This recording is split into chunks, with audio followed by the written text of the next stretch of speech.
देश में विमुद्रीकरण के ऐतिहासिक कदम के बाद पहला बजट 97 साल बाद रेल बजट को मर्ज करते हुए पेश किया गया बजट।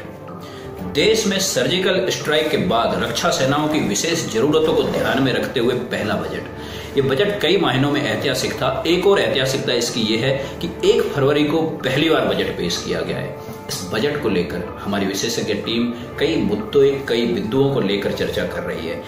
बजट का प्रवर्तन केंद्रीय वित्त मंत्री अरुण जेटली ने जिस तरीके से किया, हालांकि आज बजट की शुरुआत एक दुखद दौर था। शुरुआत में लोकसभा के सदस्य, कल जो राष्ट्रपति के संयुक्त अधिवेशन जो था संसद का, उस अभिभाषण के दौरान ई अहमद केरल के मलप्पुरम लोकसभा से क्षेत्र के सांसद, पूर्व विदेश राज्य मंत्री का निधन हो गया था। आज इसमें उहापोह की स्थिति थी कि आज सदन स्थगित रहेगा या बजट पेश होगा, लेकिन सरकार ने संसदीय परंपराओं और वित्तीय परंपराओं को ध्यान में रखते हुए आज बजट पेश भी किया। बजट शुरू हुआ, बजट की बातों से सेंसेक्स भी लगातार, सेंसेक्स के लोगों की निगाहें थी और बजट के साथ ही एनएसई और बीएसई की चाल भी ऊंची नीची होती रही। अंततः बजट में जो सबसे लोकप्रिय प्रावधान था कर प्रावधान, जिसमें इनकम टैक्स स्लैब को 3 लाख से 5 लाख तक, जो कि मुख्य स्लैब 2.5 लाख से 5 लाख तक है, उसे 5% तक किया गया। 3 लाख तक की जो आय है उसे आयकर से मुक्त किया गया। इसे एक मिलीजुली प्रतिक्रिया भी है, आम लोगों को कुछ राहत मिली है, लेकिन विशेषज्ञों को, राजनीतिक विश्लेषकों का यह भी मानना है, जैसे कि हमारे वरिष्ठ पत्रकार और साथी श्री जगदीश जी हमारे साथ हैं, हमारी पहले चर्चा भी हुई थी, कहना यही है कि इसमें छोटी सी राहत दी गई है, लेकिन राहत बड़े तबके को दी गई है। इसके राजनीतिक मायने भी हैं, आर्थिक मायने भी है। हालांकि इस राहत से जो 22,000 करोड़ रुपए की सरकार को भरपाई करनी होगी, वो 1 करोड़ से ज्यादा आय वाली कंपनियों से इसका सरचार्ज पहले की तरह वसूला जाएगा। इससे सरकार का चेक बैलेंस सामान्य रहेगा। बजट में कई मायनों में, जैसे स्वास्थ्य क्षेत्र में जगदीश जी आपसे चर्चा करें, गुजरात और झारखंड में एम्स, अखिल भारतीय आयुर्विज्ञान संस्थान खोलने की भी पहल की गई है। रेल बजट को लेकर कई चीजें जो लोकप्रियता रहती है, रेलगाड़ियों के फेरे, नई रेलगाड़ियां, वो चीज देखने को नहीं मिली। मैं अपनी बात आपसे भी अपन चर्चा कर रहे हैं, उससे पहले मैं शिक्षा क्षेत्र पे एक विशेष ध्यान दे दूं। शिक्षा क्षेत्र में व्यापम घोटाला जो मध्य प्रदेश में हुआ था, उसके छींटे कहीं ना कहीं सत्ताधारी भारतीय जनता पार्टी पर पड़े हैं। शीर्ष नेतृत्व से सबसे नजदीकी लोगों में से एक मध्य प्रदेश के मुख्यमंत्री शिवराज सिंह चौहान पर पड़े थे। बड़ी चालाकी से देश में उस जो डैमेज था उसकी भरपाई इस तरीके से की गई है कि राष्ट्रीय परीक्षा एजेंसी का गठन किया जा रहा है, जो कि सीबीएसई, एआईसीटीई जैसी प्रमुख संस्थाओं को दायित्वों से मुक्त करते हुए परीक्षाएं कराएंगी, प्रमुख प्रतियोगी परीक्षाएं कराएंगी। इसके अलावा विश्वविद्यालय अनुदान आयोग, जगदीश जी आपके ध्यान में दे दूं, विश्वविद्यालय अनुदान आयोग में लंबे समय से सुधारों की मांग थी। हालांकि एक पक्ष यह भी था कि सरकार जैसे योजना आयोग को बंद किया है, ऐसे यूजीसी को भी बंद करेगी, लेकिन बंद करने की बजाय उसमें सुधारों पर जोर दिया गया इस बजट में। इसके अलावा भी कई आय और महिलाओं के लिए भी विशेष है, युवाओं के लिए भी है, और इसके लिए स्किल डेवलपमेंट के लिए देश में 100 इंटरनेशनल स्किल डेवलपमेंट केंद्र खोले जाएंगे। ये जो मैंने मुख्य चीजें ध्यान दी है, लेकिन अपन चर्चा में और भी विषय ध्यान में आएंगे। आम आदमी को कहीं ना कहीं राहत देने का प्रयास किया गया है। ओवरऑल इससे एक नजरिया ये आ रहा है। जगदीश जी आप बताएं। अच्छा सर, ये 3.5 करोड़ युवाओं को जो मार्केट बेस्ड ट्रेनिंग दी जाएगी, सरकार देगी, तो इससे यूथ को कितना फायदा होगा?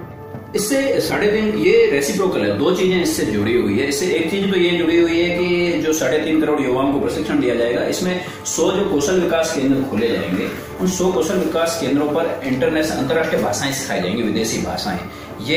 और इधर मार्केट बेस्ड का अर्थ होता है कि कई ऐसे कोर्स हैं, जैसे ITI वगैरह है, डिप्लोमा इंजीनियरिंग है, उनमें कई हैं, उसमें ट्रेड ऐसी रहती है जैसे मैकेनिकल, डीजल, लेकिन बाजार की जरूरतों के हिसाब से नहीं होती। स्किल डेवलपमेंट इस ढांचे में उन युवाओं को ऐसे पाठ्यक्रम सिखाए जाएंगे जो बाजार की जरूरत है, मौजूदा जरूरत है, उसके अनुरूप, तो निश्चित रूप से वो बाजार के लिए उपयोगी होंगे और उनको रोजगार मिलेगा। इसके अलावा एक स्वयं योजना शुरू की गई है शिक्षा के क्षेत्र में। स्वयं योजना में यह है कि स्टूडेंट्स और टीचर्स जो खुद के पाठ्यक्रम तैयार करते हैं, उन्हें ऑनलाइन किया जाएगा और उनके माध्यम से 350 नए पाठ्यक्रम भी आएंगे शिक्षा के क्षेत्र में। इन 350 नए पाठ्यक्रमों को ऑनलाइन किया जाएगा, इनको DTH सेवाओं के माध्यम से और सैटेलाइट टेलीविजन के माध्यम से भी जोड़ा जाएगा। सर, मैं रेलवे के बारे में आपसे पूछना चाह रहा हूँ, क्या लग रहा है इस बार? कुछ सुना सा नजर आ रहा है क्या? आपने जो शुरुआत की थी वहीं से मैं उठाना चाहता हूँ। आप जो लोकप्रिय घोषणा है रेलवे को, उसके बाद में अपन ले तो ठीक है जी। पहला जैसे 3 लाख रुपए से ज्यादा कैश लेन देन आदमी नहीं कर सकता, ठीक है। नोटबंदी हुई, पूरी देश की जनता परेशान हुई। कितने ही लोगों ने, किसी की शादी थी, किसी की बीमारी थी, लेकिन केंद्र सरकार का लोगों ने साथ दिया। नोटबंदी में जितना सहयोग लोगों से बन पड़ता था उन्होंने किया। अब सरकार ने ढिंडोरा भी पीटा कि कैशलेस करेंगे। अब 3 लाख की सीमा की गई है, इसको कम किया जाना चाहिए। कैशलेस का बिल्कुल आप पूरे देश में नारा दे दो, नोटबंदी कर रहे हो, पूरे नोट बिल्कुल बाहर कर दे रहे हो, तो इसकी सीमा थोड़ी घटाई जानी चाहिए थी। 3 लाख से घटा के मेरे ख्याल से 1 लाख कम से कम। बिल्कुल, ये इसका इंतजार भी काफी किया जा रहा था। मनोज, आप इस बात से कितने राजनीतिक पार्टियों के चंदे को लेकर जो जवाबदेही पारदर्शिता इसकी चली, इसको लेकर एक लोकप्रिय घोषणा की गई है, ध्यान आपने दिया होगा कि उसमें जो ट्रांजेक्शन है 2000 रुपए, पहले 20,000 रुपए तक था, 2000 रुपए से अधिक के लेन देन कैश में नहीं हुए। कोई भी चंदा 2000 रुपए से अधिक कैश में नहीं लिया जाएगा। क्या आप समझते हैं कि इससे राजनीतिक पारदर्शिता आएगी पार्टियों के अंदर? निश्चित तौर से आएगी पारदर्शिता, क्योंकि पैसा पार्टियों के पास कम रूप में आएगा, पैसा नगद में आएगा तो कम आएगा, और जो ऑनलाइन जो आने वाला है उसका क्लियर हिसाब रहेगा कि किसने दिया है, और किसने, ये पार्टी का पूरा रिकॉर्ड में रहेगा। अब छुपा नहीं पाएंगे इन सब चीजों को, किसका चंदा है और किसका। ऑनलाइन ट्रांजेक्शन में ऑटोमेटिक पता चल जाएगा। जैसे कि पहले निश्चित रूप से अदृश्य रूप से पैसे दिए जाते थे पार्टी को, उस पर कुछ लगाम लग सकेगी। इसका नाम आएगा, जब आपको कैश मोड में देना पड़ेगा, नाम आएगा कि मैंने किस राजनीतिक पार्टी को दिया है, कैसे दिया। इसके लिए रिजर्व बैंक के कानून में भी संशोधन करने का प्रस्ताव जेटली जी ने दिया था। पहले मैं इसमें कह रहा हूँ, महिला, युवा, इन क्षेत्रों पे भी बजट में मतलब बहुत ज्यादा लोकप्रिय चीजें कम दिखाई दी। नहीं, जितना मैंने देखा अभी तक जो सामने आया उसमें कि कोर्स चलाएंगे, ट्रेनिंग देंगे, लेकिन आगे का नहीं, उसमें रोजगार कैसे देंगे, नौकरियां कैसे आएगी, वो उसमें मुझे कोई नजर नहीं आया।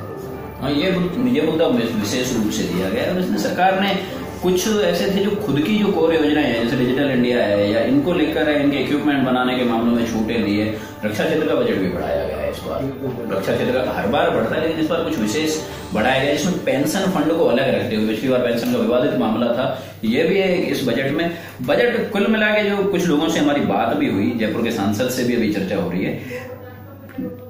राजनीतिक दल हैं, उनमें अलग अलग धारणा हमेशा ही होती है। सत्तारूढ़ पार्टी के लोग और उनके समर्थक कह रहे हैं कि ठीक है, क्रांतिकारी, युगांतरकारी है, लेकिन कांग्रेस पार्टी का कहना है कि उन्होंने जो पहले ही परसों प्रधानमंत्री मनमोहन सिंह ने और पी चिदम्बरम ने स्टेट ऑफ रिपोर्ट पेश की थी इकोनॉमिक्स की, जिसमें उन्होंने खुलासा किया था कि भारतीय अर्थव्यवस्था तेजी से नीचे जा रही है।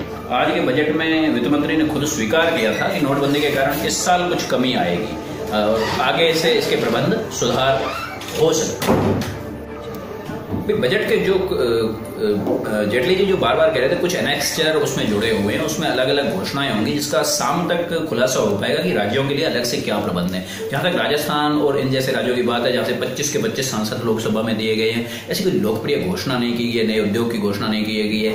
2 एम्स खोले गए, एक गुजरात में है और एक झारखंड में है, लेकिन जो मौजूदा एम्स हैं, जैसे राजस्थान में एम्स है मौजूदा, एक नया खुला 2-3 साल पहले, पिछली यूपीए गवर्नमेंट ने खोला था, IIM खोला था, उनकी जो लचर हालात हैं, उनके वित्तीय प्रबंधन के लिए क्या प्रयास किए गए, ऐसा कम ही नजर आता है। तो एम्स नाम का ठप्पा लगाना पर्याप्त नहीं है। जो पहले से जो एम्स हैं उनके लिए सुधार के लिए क्या किया गया है, और हायर एजुकेशन के लिए, स्कूल एजुकेशन के लिए जो सर्व शिक्षा अभियान और ये चल रहे हैं, इसमें राजस्थान की बहुत ज्यादा नजर भी रहती है, लेकिन ऐसी कोई खास लोकप्रिय घोषणा नहीं है। निश्चित रूप से पुराने जो बजट प्रावधान होंगे उसमें ही और बजट दिया होगा। नई घोषणाएं और ऐसे कोई टर्निंग पॉइंट इस बजट में नजर नहीं आते हैं, क्योंकि सरकार भी नोटबंदी के बाद इस बजट को अलग नजरिए से रखना चाहती थी और अभी एक तरह से स्थायित्व आएगा, स्टेबल करने का प्रयास किया जा रहा है। और 5 राज्यों के चुनाव भी है, उसको देखते हुए भी चुनाव आयोग के कुछ डंडे थे, उसको ध्यान में रखते हुए भी ये बजट में कई चीजें चेक एंड बैलेंस करने का प्रयास किया गया है। जहाँ तक राजस्थान के लिए मेरे ख्याल से 2 ही मुख्य पॉइंट सामने आए। एक तो एम्स वाला था, तो गुजरात और झारखंड चला गया,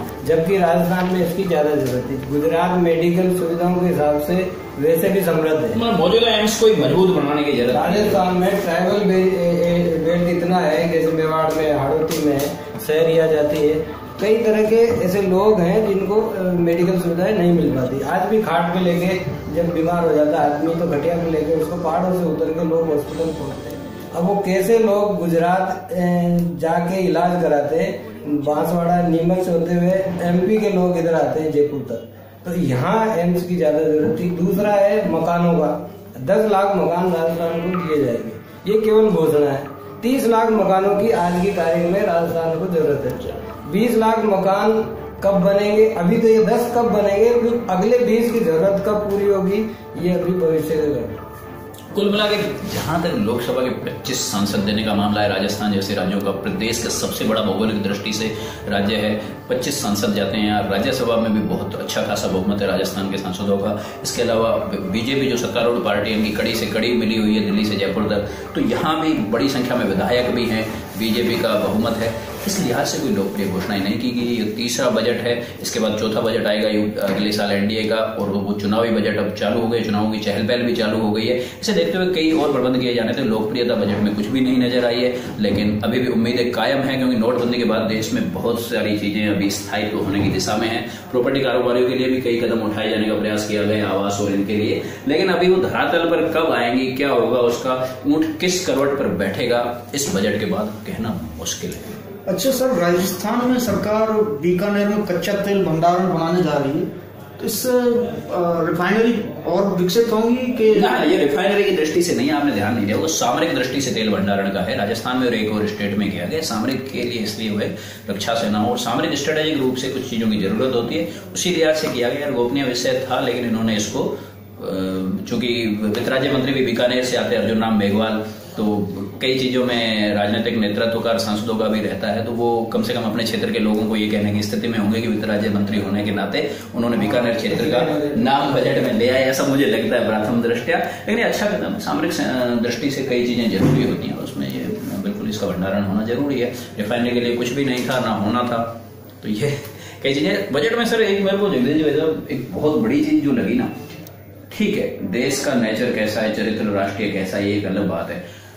खुले में वित्त मंत्री ने देश के पूरे समाज पर एक अंगुली उठाई। उन्होंने कहा कि इसका मतलब देश छुपाता है, नहीं देना चाहता है टैक्स। शुरुआत में आपने देखा होगा, कड़े शब्दों में उन्होंने ये सवाल उठाया है, तो ये बड़ा चिंताजनक भी है, और जनता को भी सोचना चाहिए। तो अगर वो छुपाते हैं, उन्होंने कहा जनता के हिसाब से अगर तो आज जमाना देखो, साल भर में अगर 2 बच्चे, माता पिता, 4 लोगों की फैमिली, तो साल भर में कितना खर्च होता होगा? 4 लाख कम से कम, 5 लाख। अब आप 3 पे टैक्स लगाओगे, आदमी के पास खर्चे का पैसा नहीं बचेगा, तो वो बचाने की कोशिश करता है, ये जाहिर है।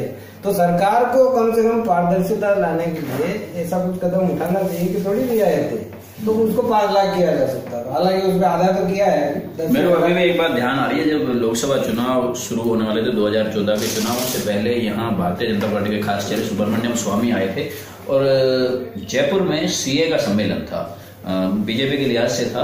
उस सम्मेलन में सुब्रमण्यम स्वामी ने घोषणा की थी मंच से कि यदि एनडीए आता है, बीजेपी सरकार बनती है, तो देश में आयकर खत्म किया जाएगा। बड़े लोकप्रिय उन दिनों सुर्खियों में भी रही थी, सभी लोगों को लुभाया था। और चूंकि अब की बार मोदी सरकार का नारा चल रहा था, देश में लहर थी, वोट भी बम्पर पड़े, लेकिन वो बात कहीं खो सी गई है।